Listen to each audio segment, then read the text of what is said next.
YouTube channel پہ subscribe کریں اور بیل آئیکن پر بھی کلک کریں۔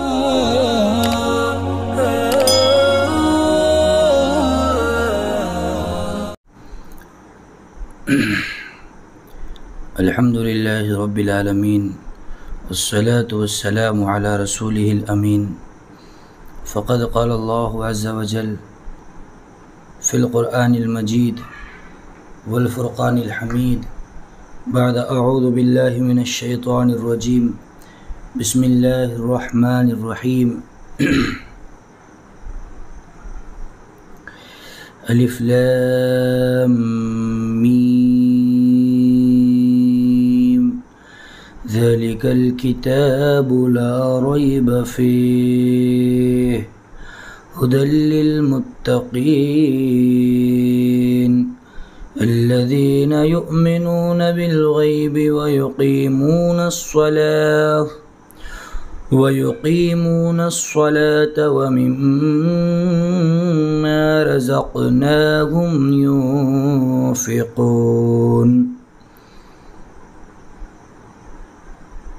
صدق اللہ العظیم۔ محترم و مکرم معزز سامعین کرام، ناظرین کرام، گزشتہ دنوں سورہ فاتحہ کی تفسیر عام فہم اور سہل انداز میں، تاکہ ہر کس و ناکس اس کو سمجھ سکے اور اس پر عمل کرنے کی کوشش کر سکے۔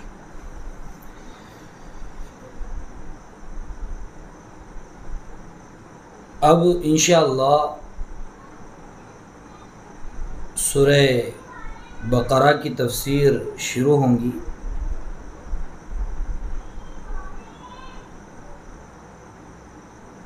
اللہ رب ذوالجلال نے سورہ بقرہ کی ابتدا میں الف لام میم کہا ہے۔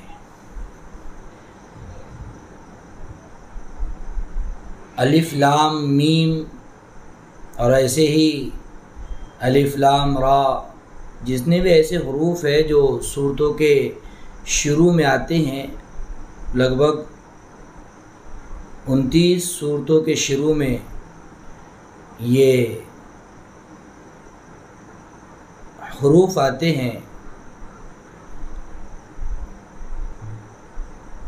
اللہ تبارک و تعالیٰ نے انسانوں کو یہاں پر اس بات کا اقرار کرنے پر مجبور کیا ہے کہ ہم وہ ہے جتنا کہ اللہ نے ہم کو سکھایا ہے ہم اتنا ہی جانتے، اس کے علاوہ کچھ نہیں جانتے۔ اللہ تبارک و تعالیٰ نے حضرت آدم علیہ السلام کے بارے میں فرمایا نا کہ وَعَلَّمَ آدَمَ الْأَسْمَاءَ، کہ آدم علیہ السلام کو اللہ تبارک و تعالیٰ نے سکھایا تو جانے ہی آدم علیہ السلام کی چیزوں کے نام کیا ہے۔ فرشتوں کو نہیں سکھایا تو فرشتوں کو معلوم نہیں تھا۔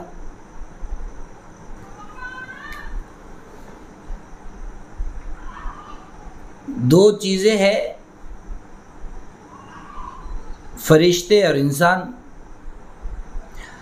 اللہ تبارک و تعالیٰ کو انسانیت کو فرشتوں پر اور تمام مخلوقات پر ایک امتیاز دینا تھا اور ایک فوقیت دینی تھی، اس لیے اللہ رب ذوالجلال نے آدم علیہ السلام کو وہ چیزیں سکھائی جو چیزیں فرشتوں کو معلوم ہی نہیں تھی، اور جن چیزوں کی ضرورت تھی آدم علیہ السلام کو، وہ چیزیں آدم علیہ السلام کے سامنے لا کر موجود کر دی۔ اس کے اندر لکھا ہے کہ بھئی وہ جتنے کھانے کی چیزیں تھی، جتنے اشیاء خرد و نوش تھے، وہ ساری چیزوں کو لا کر رکھ دیا، چمچہ اور یہ برتن ساری چیزوں کو کہا کہ ان چیزوں کے نام بتاؤ۔ پھر وہ آدم علیہ السلام نے ساری چیزوں کے نام بتائے، فرشتوں سے کہا کہ تم بتاؤ ان چیزوں کے نام۔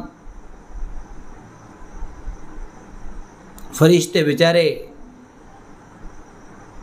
غیر معروف تھا فرشتوں کے لیے یہ جملہ کہ بھائی یہ چیزیں جو فرشتے استعمال ہی نہیں کرتے اور جو ان کے ساتھ انہوں نے کبھی وہ چیزیں دیکھی ہی نہیں، تو پھر اس کا معلوم کرنا اور اس کو استعمال کرنا تو کوئی معنی ہی نہیں رکھتا نا۔ جیسا کہ آج ہم کو بہت ساری چیزیں وہ نہیں معلوم جو ہم استعمال نہیں کرتے، جن کو کھاتے پیتے نہیں، جو ہمارے استعمال میں نہیں، یہ معلوم نہیں، لیکن وہ چیزیں ہے، دوسرے ممالک والے وہ چیزیں استعمال کرتے، اس کو اختیار کرتے، اس کے کھانے پینے کے انتظامات ان کے پاس ہے، اس لیے وہ چیزیں ان کو معلوم ہے، ہم کو معلوم نہیں۔ اللہ تبارک و تعالیٰ نے ان حروف مقطعات کے اندر بندوں سے کہا ہے کہ دیکھو حروف مقطعات کے علاوہ جتنی بھی قرآن کریم ہے سب کا علم حاصل کرنا، اس کے حلال کو حلال جاننا، اس کے حرام کو حرام جاننا ہر ایمان والے پر فرض ہے۔ لیکن حروف مقطعات کی جب باری آتی ہے نا حضور والا، تو فرمایا کہ اب یہاں پر عقل کے گھوڑے دوڑانے کی ضرورت نہیں ہے، اس کے معاملات میں، اس کے ترجمے میں پڑھنے کی کوشش کرنے کی ضرورت نہیں ہے۔ حضرت عبداللہ ابن مسعود رضی اللہ تعالیٰ نے اس کے بارے میں فرماتے ہیں رمز بین اللہ و بین رسول، کہ یہ اللہ اور رسول کے درمیان کچھ کوڈ ورڈ ہے، راز و نیاز کی باتیں ہیں، اس کو محفوظ رکھنا اور اس کو پوشیدہ رکھنا ہی ضروری ہے۔ پھر حضرت عبداللہ ابن عباس رضی اللہ عنہ فرماتے ہیں کہ واللہ اعلم بمرادہ بذالک، کہ اس کا علم سوائے اللہ کے اور اس کے رسول کے کسی کو نہیں ہے۔ اور یہ بات حقیقی ہے کہ دنیا جہان کے اندر بڑے بڑے مفسرین آئے، بڑے بڑے مفسرین نے، بڑے بڑے لوگوں نے قرآن کی تفسیر کے اوپر قلم اٹھایا، لیکن جیسے حروف مقطعات کی باری آئی تو وہاں پر صرف یہ لکھ دیا کہ یہ اللہ کو ہی اس کے معنی معلوم ہے، اس کے علاوہ کسی کو اس کے معنی معلوم نہیں ہے۔ لیکن حضرت صحابہ کرام فرماتے ہیں کہ یہ اللہ اور اس کے رسول کے درمیان راز و نیاز کی باتیں ہیں، جو کچھ لوگوں نے ترجمہ بھی کیا ہے الگ، لیکن جب ترجمہ اس لیے نہیں کیا گیا اس کا کہ لوگ نئے نئے معنی یہ نکالیں گے اور نئی نئی تعبیرات نکالیں گے، نئی نئی تعویلات نکالیں گے، جیسا کہ کاف ہا یا عین کے بارے میں شیعہ کہتے ہیں کہ کاف سے مراد کربلا ہے اور ہا سے مراد ہلاکت ہے،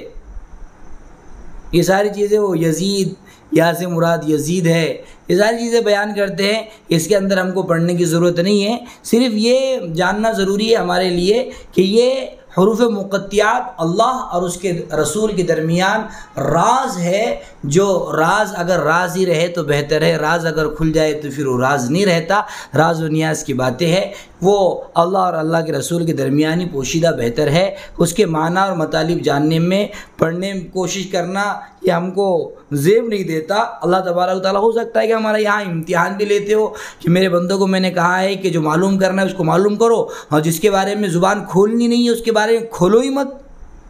کہ الف لام میم اور ایسے جتنے بھی حروف ہے، الف لام را ہا میم کاف ہا یا عین، یہ سارے جتنے حروف ہے یہ سارے حروف مقطعات کہلاتے ہیں۔ ان کے معنی انسانیت کو معلوم نہیں ہے، اور اس کے معنی کے پیچھے پڑنا بھی انسانیت کے لیے مناسب نہیں ہے۔ آگے اللہ تبارک و تعالیٰ فرماتے ہیں ذَلِكَ الْكِتَابُ لَا رَيْبَ فِيهِ، یہ کتاب ایسی ہے کہ اس میں ذرہ برابر بھی شک و شبے کی گنجائش نہیں ہے۔ میں عام فہم محاوری ترجمہ جسے کہا جاتا ہے وہ ترجمہ کرنے کی کوشش کر رہا ہوں، لفظی ترجمہ الگ ہوگا۔ ذالک الکتاب، یہ وہ کتاب ہے لا ریب فیہ، جس کے اندر ذرہ برابر بھی شک و شبے کی گنجائش نہیں ہے۔ دیکھو بھائی، دنیا جہان کے اندر لوگ کتابیں لکھتے ہیں، بڑے بڑے رائٹرز دنیا کے اندر آئے، کسی نے 1000 کتابیں لکھی، کسی نے 900 کتابیں لکھی، اور کسی نے تو کتب خانے بھر دیے ہیں اور کئی ہزار کتابوں کے مالک بن بیٹھے ہیں، لیکن وہ اپنی کتاب کے آخر میں لوگوں کو اتھارٹی دیتے ہیں، پرمیشن دیتے ہیں اس بات کی کہ دیکھو یہ کتاب ہم نے تو لکھ دی ہے، لیکن اگر تم کو اس کے اندر کہیں کمی زیادتی کی گنجائش نظر آئے تو قلم آپ کا ہے، اجازت ہے آپ کو، آپ اس کی کمی زیادتی دور کر سکتے ہیں، ہمیں اس بات سے متنبہ فرما سکتے ہیں۔ آخر میں لکھتے ہیں لیکن اللہ رب ذوالجلال قرآن کریم کی سب سے پہلی آیت کے اندر صاف ببانگ دہل ڈنکے کی چوٹ اعلان کرتا ہے کہ یہ ایسی کتاب ہے اس کے اندر شک کی گنجائش ہی نہیں ہے۔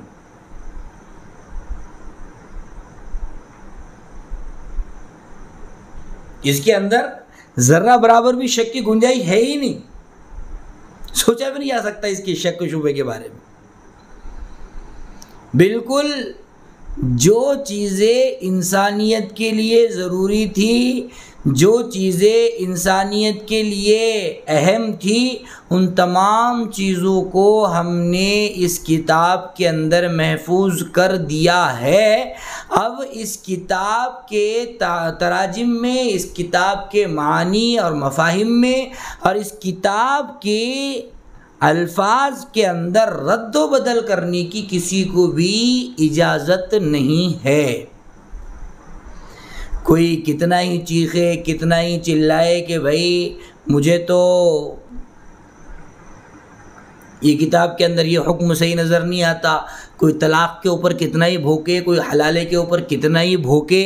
قرآن کریم کو کچھ فرق نہیں پڑتا۔ قرآن کریم نے آج سے 1400 سال پہلے صاف صاف فرما دیا کہ دیکھو یہ تمہاری کتاب ہے اور یہ مکمل دین ہے تمہارے لیے، مکمل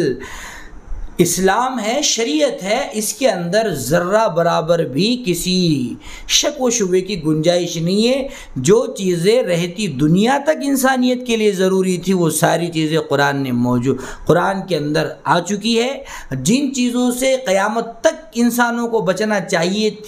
چاہیے تھا اور جو چیزیں مضر تھی، نقصان دہ تھی، انسانوں کو پریشان کرنے والی تھی، وہ ساری چیزوں سے روک تھام قرآن کے اندر لگا دی گئی ہے۔ اب اس کے اندر کسی کو کمی زیادتی کرنے کی کوئی گنجائش ہے ہی نہیں۔ قرآن کریم نے قلم لوگوں کے ہاتھ سے چھین لیا ہے کہ اب ذرہ برابر بھی،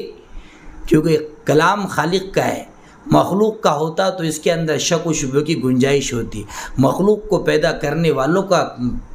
والے کا کلام ہے اور تمام کائنات کی بھاشاؤں کو پیدا کرنے والے کا کلام ہے، اس کے اندر ذرہ برابر بھی شک و شبہ کی بالکل بھی گنجائش نہیں ہے۔ انشاءاللہ آئندہ تفسیر ہمارے سامنے آئیں گی۔ اللہ تعالیٰ سے دعا کرے کہ اللہ عمل کی توفیق عطا فرمائے۔